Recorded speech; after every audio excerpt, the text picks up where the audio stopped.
190তম শুভ আবির্ভাব তিথি উপলক্ষে শতকোটি প্রণতি শ্রী শ্রী ঠাকুর, মা ও স্বামীজিকে। রামকৃষ্ণ আশ্রম ঠাকুরবাড়ি মেদিনীপুরের অধ্যক্ষ স্বামী জয়ানন্দ মহারাজজিকে জানাই সশ্রদ্ধ প্রণাম ও আশ্রমের সকল মাতাজিদের জানাই প্রণাম। উপস্থিত সকল ভক্ত মণ্ডলীদেরকে জানাই নমস্কার। কৃপা স্মরণ তিনি, কৃপা বিতরণে অকাতর। তিনি অবতার বরিষ্ঠ শ্রীরামকৃষ্ণ, করুণা সাগর তিনি। অবতরণ তাঁর সকলকে দয়া করার জন্য, সকলকে মুক্তি পথে সন্ধান দেওয়ার জন্য, সকলের সব কামনা বাসনা পূরণের জন্য। ঠাকুর শ্রীরামকৃষ্ণের সব গৃহী ভক্তদের মধ্যে অনন্য হলেন নাট্যকার, গীতিকার গিরিশচন্দ্র ঘোষ মহাশয়। শ্রীরামকৃষ্ণকে অবলম্বন করে গিরিশচন্দ্র ঘোষের জীবন যেমন মহিমান্বিত হয়েছে, গিরিশবাবুকে অবলম্বন করে শ্রীরামকৃষ্ণের লীলাও তেমনি জীব কল্যাণে অপূর্ব স্ফূর্তি লাভ করেছে। গিরিশবাবুর জীবন বুঝতে গেলে যেমন শ্রীরামকৃষ্ণকে বাদ দেওয়া চলে না, শ্রীরামকৃষ্ণের লীলা বুঝতে গেলেও গিরিশ ঘোষের জীবন অপরিহার্য। কারণ তিনি যে ভক্তের ভগবান, ভক্ত ভৈরব। গিরিশচন্দ্র ঘোষ মহাশয়ের জীবন এবং ঠাকুর শ্রীরামকৃষ্ণ দেবের লীলা প্রসঙ্গ নিয়ে আজ পরিবেশন করতে চলেছি গীতি আলেখ্য ভক্তের ভগবান, ভক্ত ভৈরব। সঙ্গীতে ডক্টর প্রবীর মিশ্র, তবলা সঙ্গতে রিয়া সাঁতরা, রচনা এবং ভাষ্যপাঠে অতনু দাস। শুরু হচ্ছে গীতি আলেখ্য ভক্তের ভগবান, ভক্ত ভৈরব।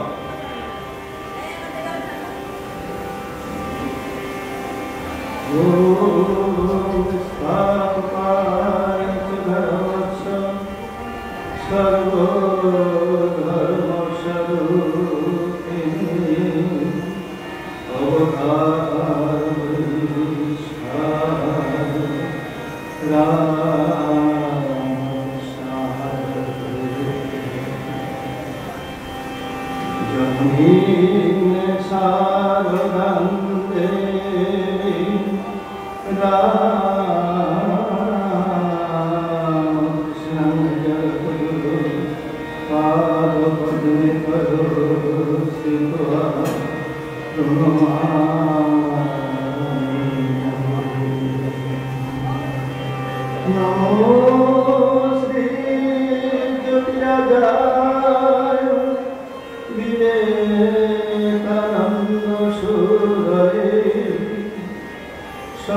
সময়টা 1844 খ্রিস্টাব্দের 28 ফেব্রুয়ারি অর্থাৎ 1250 বঙ্গাব্দে 15 ফাল্গুন বাগবাজারে নীলকমল ঘোষ ও রায়মণি ঘোষের বাড়িতে জন্মগ্রহণ করেন গিরিশচন্দ্র ঘোষ।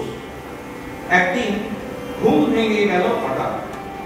উঠে দোতলা থেকে চেঁচিয়ে জানতে চাইলেন, ভোর সকালে কিসের এত কোলাহল? নিচ থেকে তার দিদি উত্তর দিলেন, ওরে গিরিশ, দেখে যা, কে মা দুর্গার প্রতিমা দরজায় রেখে আছে। গিরিশচন্দ্র নিচে নেমে এসে দেখে বলেন, কি প্রতিমা ফেলে গেছে বলেই তা পুজো করতে হবে? আমি ওসব ভণ্ড ধর্ম বিশ্বাস মানি না, করাচ্ছি পুজো। এই বলে তিনি ওপরে গিয়ে আকণ্ঠ মদ্যপান করে কোথা থেকে কুঠার জোগাড় করে নিয়ে এলেন। সেই কুঠার দেখে তার দিদি আর্তনাদ করে উঠলেন, অনিষ্ট হবে গিরিশ, ঘোর অনিষ্ট হবে। মা দুর্গা স্বয়ং তোর কাছে এসেছেন, আমি হাত জোড় করছি, বিরত হ, রক্ষে কর, ক্ষতি করিস না রে ভাই আমার, ক্ষতি করিস না। গিরিশ দিদির কথায় কর্ণপাত না করে সেই প্রতিমাকে খণ্ড খণ্ড করলেন এবং পরে সেগুলো মাটির নিচে পুঁতে দিয়ে তারপর তিনি শান্ত হলেন। এরপর গিরিশচন্দ্র ঘোষ মহাশয় কলেরা হলো 1876-77 খ্রিস্টাব্দ নাগাদ। কলেরাতে গিরিশবাবু প্রায় মৃত্যুর মুখে। একদিন তার স্বপ্নে দর্শন হলো এক স্ত্রী মূর্তি, মাতৃমূর্তির মতো। তিনি এসে তাকে প্রসাদ দিচ্ছেন এবং সেটির পর থেকে গিরিশবাবু আশ্চর্যভাবে আরোগ্য লাভ করলেন। তার জীবনে এই সময় থেকে একটা বাঁক উদীয়মান হলো। সেইখান থেকে গিরিশবাবুর মনে হলো এই ধর্মের ব্যাপারে আরো গভীরভাবে রূপ দিতে হবে।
ঠিক এই সময় একজন বললেন, গিরিশ, তোমাকে মহাদেবের আশ্রয় নিতে হবে, গুরুকরণ করতে হবে।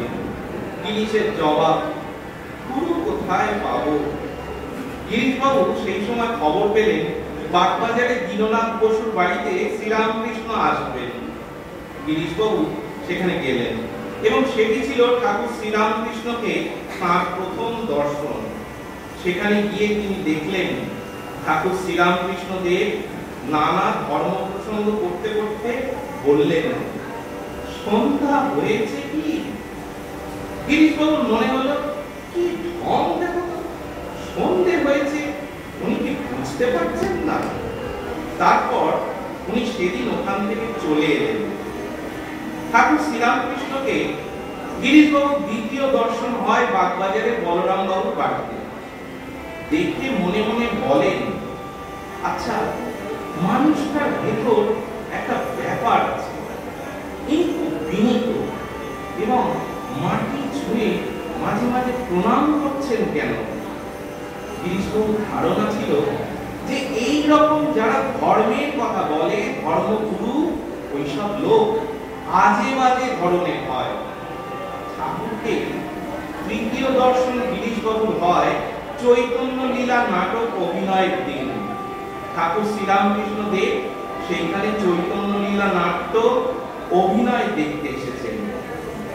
তখন ঠাকুর রামকৃষ্ণ দেব ঘোড়ার গাড়ি থেকে নেমে গিরিশবাবুকে নমস্কার করে বলেন, গিরিশ, আমি তো নাটক দেখতে চলে এলুম রে, নাটক দেখতে রে।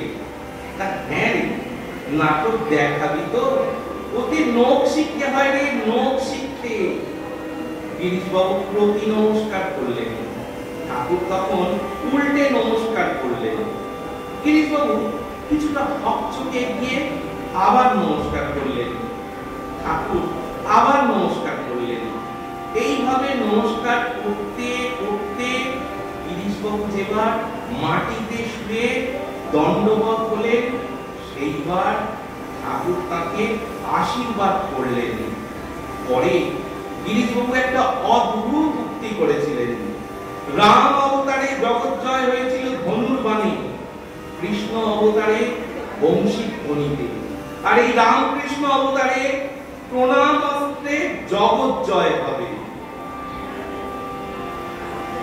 শ্যামা শ্যাম শিবরাম, শ্যামা শ্যাম শিবরাম, আমি ওই নাম বড় ভালোবাসি, আমি ওই নাম জপিলে বানিসি, শ্যামা শ্যাম শিবরাম।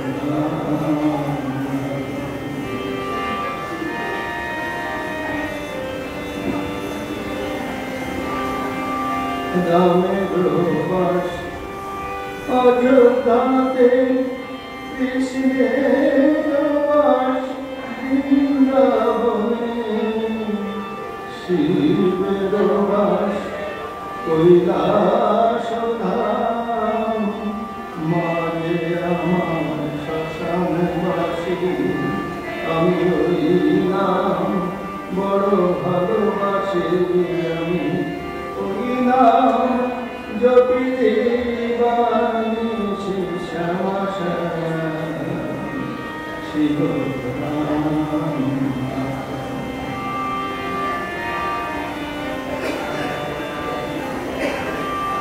রামের পথে ধনুক গানে, কৃষ্ণের করে বনবাসী, শিবের করে সিংহাডোর,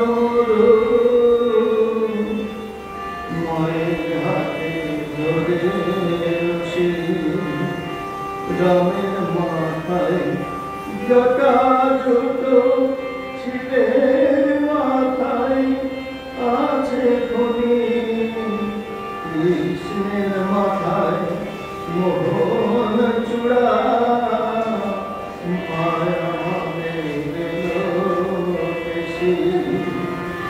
রামের পদে লাল পত্র, শিবের পদে নীল পত্র, কৃষ্ণের পদে তুলসী আছে, কৃষ্ণের পদে তুলসী আছে, মায়ের পায়ে জবাসী, আমি ওই নাম বড় ভালোবাসি, আমি ওই নাম জপিলে বানিসি, শ্যামা শ্যাম শিবরাম, শ্যামা শ্যাম শিবরাম।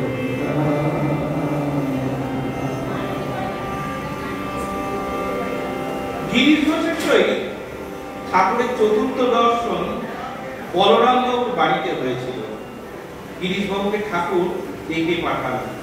সেখানে গিরিশ বাবু উপস্থিত হয়ে দেখলেন ঠাকুর বলছেন বিভিন্ন কথার মাঝখানে, আমি ভালো আছি, আমি ভালো আছি। গিরিশ বাবু ঠাকুরের সব কিছু চুপ করে দেখতে লাগলেন।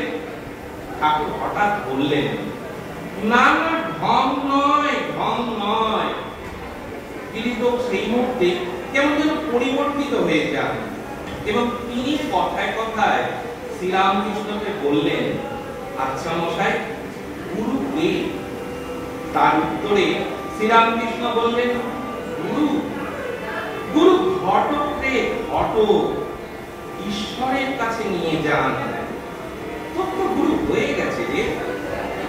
গিরিশবাবু তা শুনে চমকে উঠলেন। গিরিশবাবু তৎক্ষণাৎ জিজ্ঞাসা করলেন, মন্ত্র কি?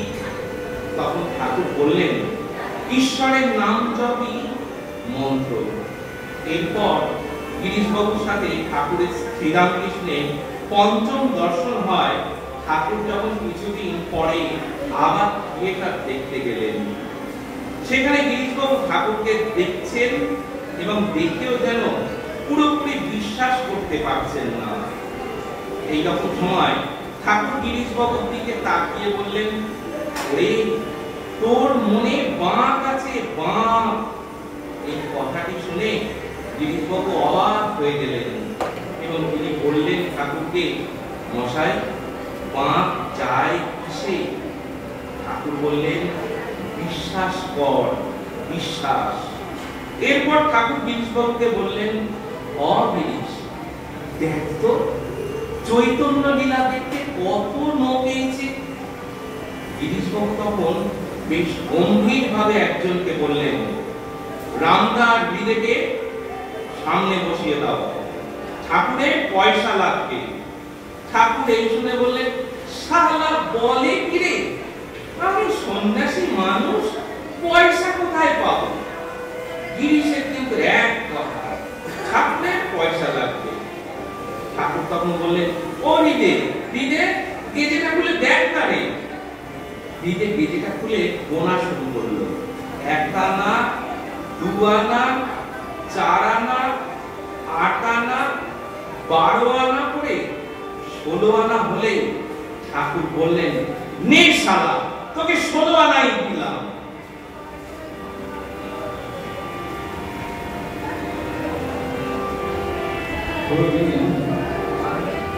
মন মজায় লুকালে কোথায়, মন মজায় লুকালে কোথায়, হবে আমি একা দবে দেখা, আমি একা দবে দেখা, পরাণ সকানা তোমারি, মন মজায় লুকালে কোথায়।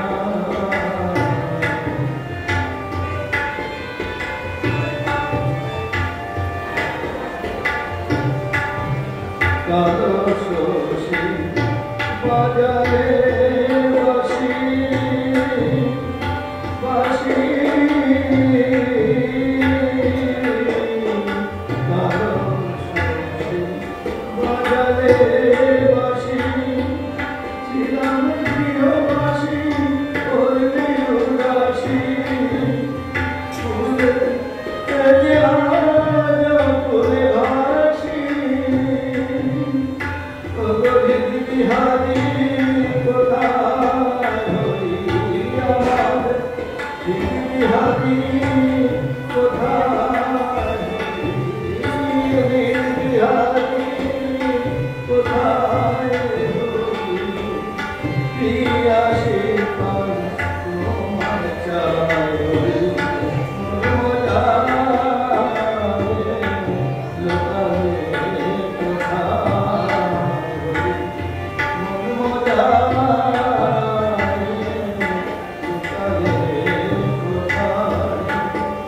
হবে আমি একা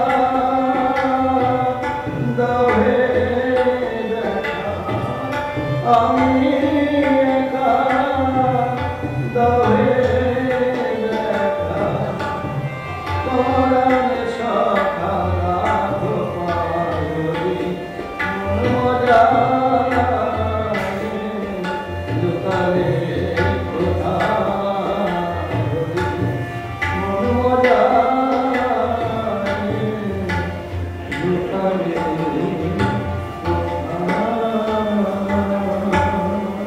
ভক্ত রামচন্দ্র দত্ত মহাশয়ের বাড়িতে শ্রীরামকৃষ্ণ গেছেন। এই ষষ্ঠ দর্শনের দিন রামবাবুর বাড়িতে গিরিশবাবু বিনীতভাবে জিজ্ঞাসা করলেন, মনের বাঁক যাবে? ঠাকুর বললেন, যাবে রে, যাবে। গিরিশবাবু ধীরে ধীরে পরিবর্তন শ্রীরামকৃষ্ণের পূর্ণ পবিত্র সংস্পর্শে হতে লাগলো। গিরিশবাবু যে সবকিছু রাতারাতি ছেড়ে দিলেন তা নয়, কিন্তু জীবনটার মধ্যে কোথাও যেন একটা স্বল্প পরিবর্তন এসেছে। এমনও হয়েছে যে তার নিজের সংসারের নানা ঘাত প্রতিঘাত থেকে মন এতই খারাপ যে যে তিনি পুরো আকণ্ঠ মদ পান করে দক্ষিণেশ্বরে গেছেন। ঠাকুর তাকে দেখে অভ্যর্থনা জানিয়ে বলেন, আয় আয় গিরিশ। বলে ঠাকুর এসে গিরিশবাবুর হাত ধরে হরিনাম করতে করতে একসঙ্গে দুজনে নৃত্য করতে থাকলেন মন্দির চত্বরে। গিরিশবাবু পরে বলেছেন, এর প্রেমে আমি পরাস্ত হয়েছি, আমি নিজেকে পুরো সমর্পণ করে দিয়েছি।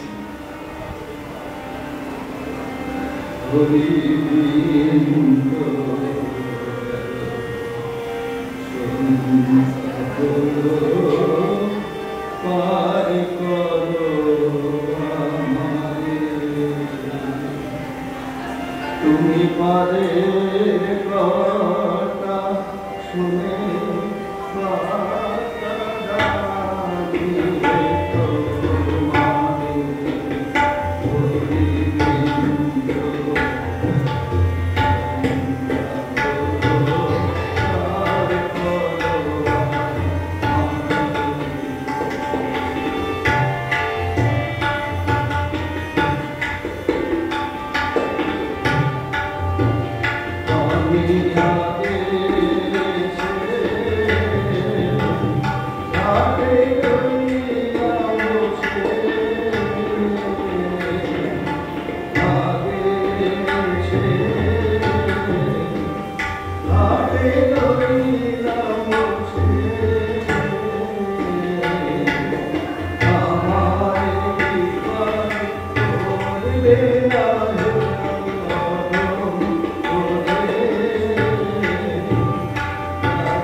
Oh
বিশ্বাস, এই দুটো মিলে মিশে এক অপূর্ব রূপ ও চরিত্র গঠিত হয়ে যায়, তখন যার চূড়ান্ত পরিণতি সেটি আমাদের সকলের ভাবনার এবং ধ্যানের যোগ্য।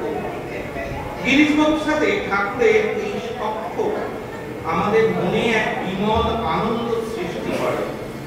একবার শ্রীরামকৃষ্ণ থিয়েটারে গেছেন। গিরিশবাবুর মনে তখন খুবই দুঃখ। শ্রীরামকৃষ্ণকে বললেন, তুমি আমার ছেলে হবে? আর ঠাকুর স্বাভাবিকভাবেই না বলেছেন। তাই শুনে গিরিশবাবু ঠাকুরকে অকথ্য গালিগালাজ করতে লাগলেন। ঠাকুর দক্ষিণেশ্বরে চলে আসলেন। অন্যরা বলেছেন, আর মশাই ওখানে যাবেন না। ঠাকুর একটু মুহ্যমান, একটু বিষণ্ণ। পরের দিন সকালে রামবাবু গেছেন, এই প্রসঙ্গ উঠেছে। তখন রামবাবু বলছেন, কালিও না কৃষ্ণকে বলেছিল, তুমি তো আমাকে বিষই দিয়েছ, আমি বিষ ছাড়া আর কি দিতে পারি?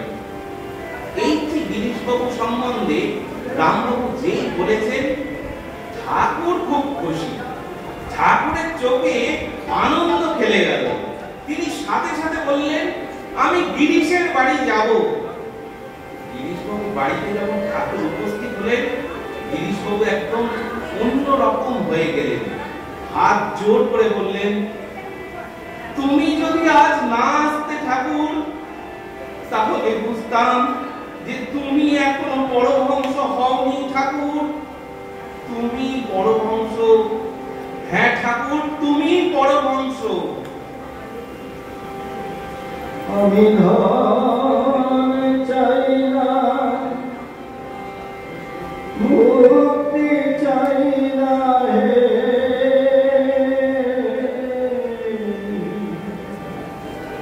শুধু পদ অভিলাষী।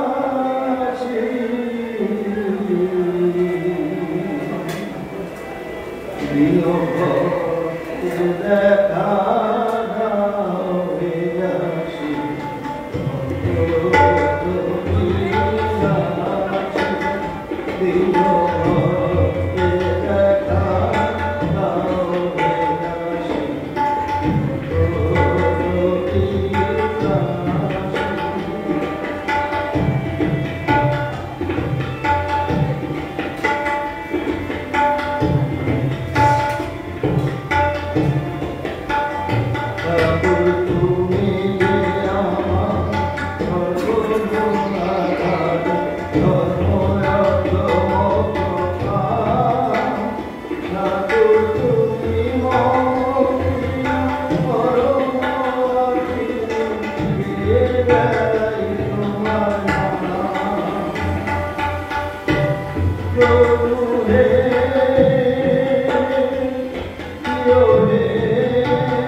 শুধু জানি পরবাসী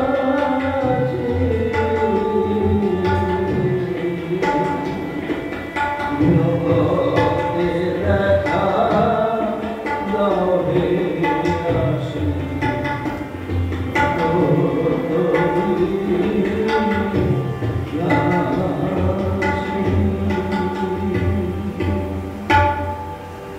এর পরবর্তীতে ঠাকুর দক্ষিণেশ্বর থেকে যখন শ্যামপুকুর বাটিতে চলে এসেছেন, তিনি বলেছিলেন কালী পুজোর সমস্ত জোগাড় করে রাখতে। সন্ধ্যা 7টা হয়ে গেল। ভক্তরা ঠাকুর শ্রীরামকৃষ্ণ দেবের পায়ের কাছে বসে, কিন্তু ঠাকুর কিছু বলছেন না। হঠাৎ গিরিশবাবু ঠাকুর শ্রীরামকৃষ্ণের দিকে তাকিয়ে মনে হলো উনি কালী পুজোর সমস্ত আয়োজন করতে বলেছেন, কিন্তু নিজ মুখে কিছু বলছেন না। তাহলে এই যোগাযোগগুলো মিলে কি দাঁড়াচ্ছে? যে ওরই মধ্যে আজকে রাত্রে মা কালী স্বয়ং আবির্ভূতা হয়েছে। এইটি গিরিশবাবুর মনের ভেতর আসা মাত্রই সঙ্গে সঙ্গে তিনি ওই চন্দন চর্চিত পুষ্প তার 2 হাত ভর্তি করে নিয়ে জয় মা, জয় মা, জয় মা বলে ঠাকুরের শ্রীচরণে পুষ্পাঞ্জলি দিলেন। ঠাকুর, যিনি বাহ্যত অসুস্থ, ভেতরে ভেতরে তার মধ্যে যে দৈবী সত্তা জলজল করছে তার প্রমাণ সেদিন ভক্তরা চাক্ষুষ করলেন। গিরিশবাবু যে মুহূর্তে পুষ্পাঞ্জলি দিলেন, ঠাকুরের মুখ উজ্জ্বল হয়ে উঠল, মুখের মধ্যে হাসির রেখা দেখা দিল, গা শিহরিত হয়ে উঠল এবং তিনি বড়া ভয় মুক্তিতে অবস্থান করলেন। এই ঘটনার বেশ কিছুদিন পরে গিরিশবাবু যখন ঠাকুরকে বলেছিলেন, ঠাকুর, আমার নিজের কোনো ঠিক নেই, কোথায় থাকি, কি করি, আমি ওই সকাল সন্ধ্যা জপ নাম করতে পারবো না। তখন ঠাকুর বললেন, তোকে নাম জপ করতে হবে না, তুই বকলমা দে। গিরিশবাবু সাথে সাথে বললেন, বেশ, দিলাম তো ঠাকুর, দিলাম, তোমাকে বকলমা দিলাম। এই বলে তার জীবনের সব কিছু ঠাকুরকে সমর্পণ করলেন।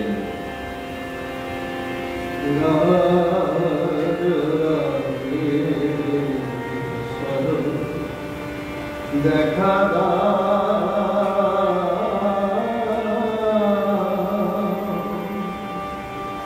করুণা ভিখারি আমি করুণা করুণা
দেখা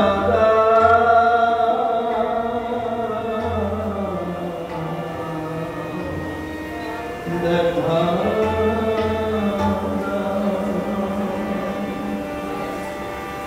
এরপরে শ্রীরামকৃষ্ণের অসুস্থতা যখন বাড়াবাড়ি পর্যায়ে চলে গেছে, তখন ডাক্তার মহেন্দ্রলাল সরকারের পরামর্শে ভক্তরা তাকে কাশীপুরের উদ্যান বাড়িতে নিয়ে এলেন। সেখানে 1 জানুয়ারি 1886 খ্রিস্টাব্দে ঠাকুরের শরীরটা আজ যেন একটু ভালো। বিকেল 3টে নাগাদ ঠাকুর দোতলা থেকে নেমে গেটের দিকে চলেছেন।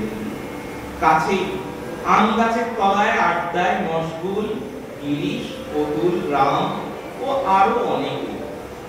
কাছে গিয়ে ঠাকুর গিরিশকে বললেন, হ্যাঁ রে, তুই নাকি আমার নামে কি সব বলে বেড়াচ্ছিস? আমি নাকি ভগবানের অবতার? তুই আমার মধ্যে কি দেখলি, কি বুঝলি? এইটা বলতেই গিরিশবাবু তার সামনে হাঁটু বেড়ে বসে গদগদ চিত্তে বললেন, তোমার সম্পর্কে আমি আর কি বলতে পারি ঠাকুর? স্বয়ং ব্যাসদেব আর বাল্মীকিও যাকে বর্ণনা করার জন্য ভাষা খুঁজে পাননি, তুমি তাই। গিরিশের এই ভক্তি দেখে ঠাকুর একটা অদ্ভুত ভাবে চলে গেলেন এবং বললেন, তোমাদের আর কি বলবো, আশীর্বাদ করি তোমাদের চৈতন্য হোক। এই কথা বলে ঠাকুর সমাধিস্থ হলেন। গিরিশ দেখলেন ঠাকুরকে ঘিরে রয়েছে এক দিব্যজ্যোতি।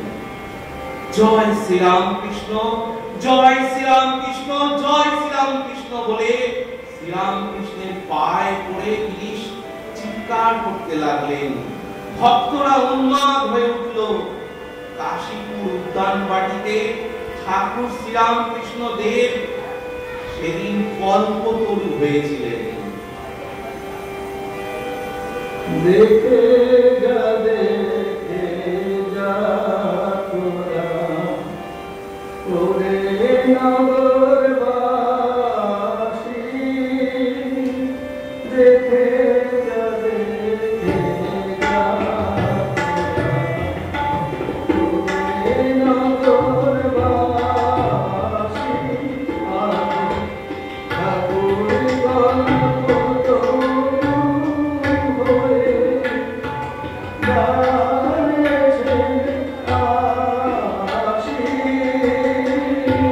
দেখে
গিরিশচন্দ্র ঘোষ তার জীবনে দুরন্ত ঈশ্বর অস্তিত্বে ঘোরতর অবিশ্বাসী, উদ্ধত দাম্ভিক ছিলেন।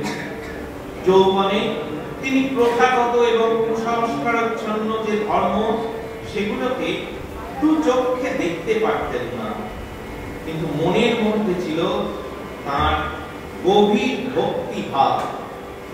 অবশেষে দেব মানব রূপী পরশ পাথর শ্রীরামকৃষ্ণ দেবের স্পর্শে তিনি সোনা হলেন।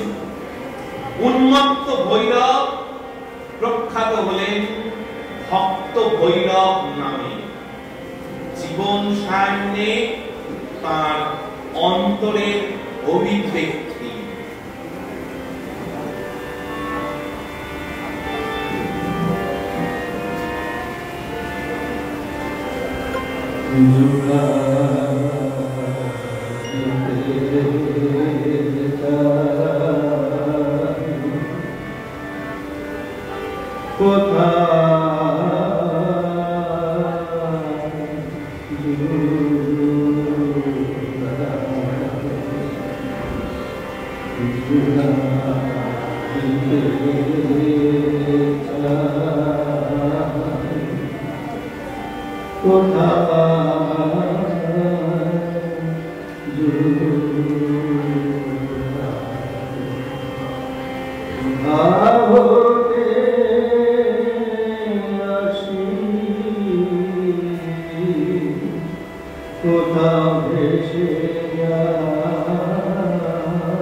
You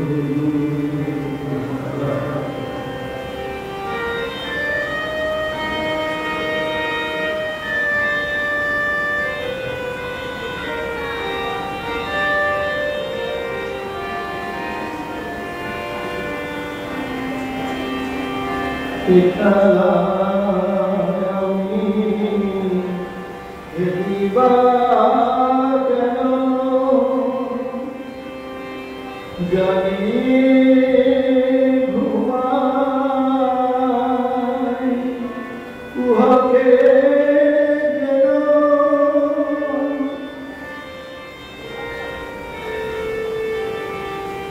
বিঠলায় আমি হেরিবা কেন জাগি ঘুমাই উহাকে যেন এ কেমন হবে নাকি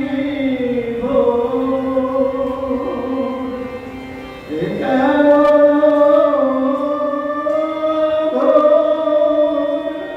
হবে নাকি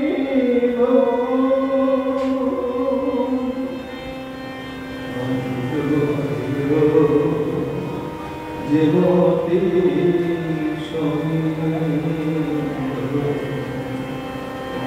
অবিরাপতি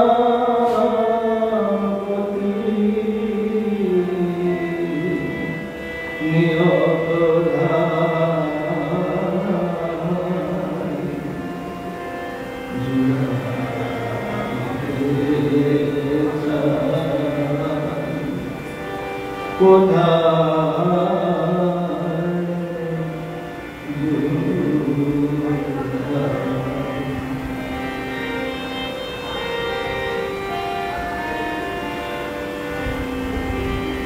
জানি না কেবা এসেছি কোথায় কেন বা এসেছি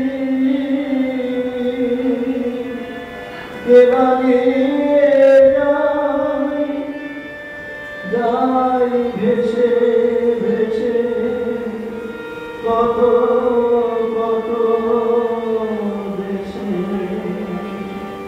চারিদিকে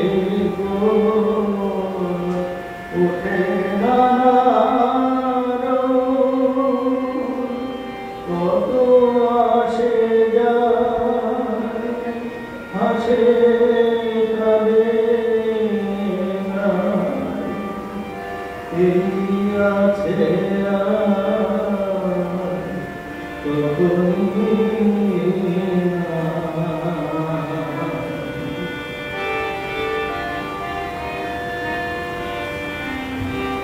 কি কাজে এসেছি কি কাজে গেল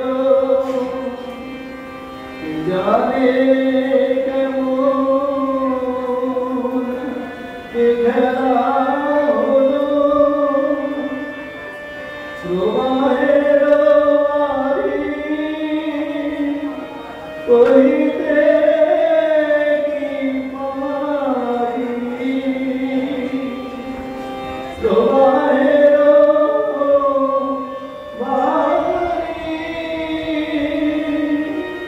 কহিতে কি পারি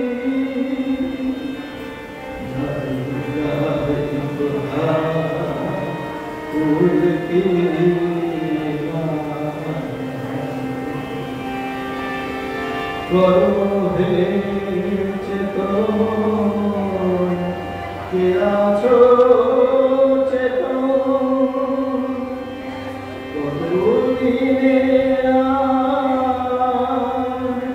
ভাঙিবে সপন যে আছো চেতন ঘুমায় না দারুণে ঘোর নিবিড় আধার করো তমনাশ হবে প্রকাশ তোমার বিনা নাহি করি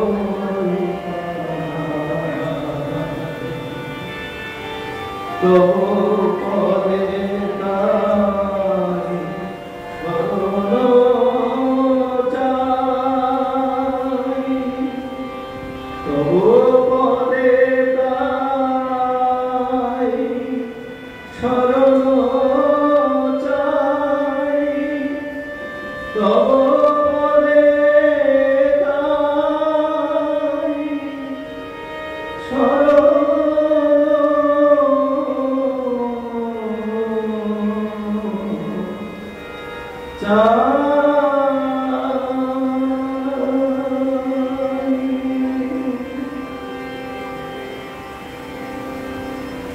শেষ হলো গিরিশচন্দ্র ঘোষ মহাশয়ের জীবন এবং ঠাকুর শ্রীরামকৃষ্ণ দেবের লীলা প্রসঙ্গ নিয়ে দ্বিতীয় লেখ্য ভক্তের ভগবান ভক্ত হরিহর।